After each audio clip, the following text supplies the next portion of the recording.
सूरज चव्हाण अखेर पोलिसांना शरण आले। सूरज चव्हाण रात्री लातूर पोलीस ठाण्यामध्ये हजर झाले।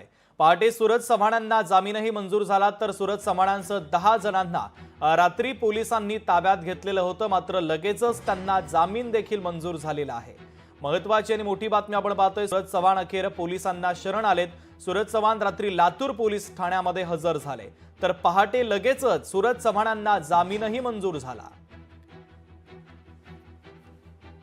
अजित पवारांना त्यांची सगळी माणसं अशी वॉन्टेड का असतात, तर आत्ताच्या घटनेला सूरज चव्हाण स्वतः तिथे हजर झाला आणि कधी हजर झाला त्याच्यावरची बेलची कारवाई सुद्धा कंप्लीट झाल्यानंतर तो पोलीस स्टेशनला हजर होतो।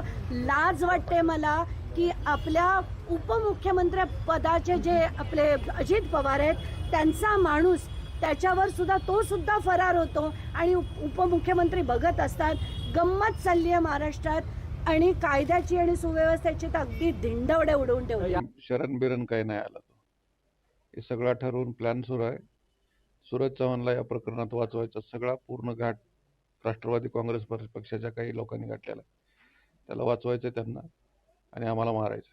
शेतकऱ्यांच्या पोरांना मारायचं आणि तुमचे गुंड पोसायचे, ही कुठली पद्धत चालू केली आहे? हे शोभत नाही अजित दादा। चुकीच्या पद्धतीने तुम्ही या गुंडांना पोसताय, हे बरोबर नाही।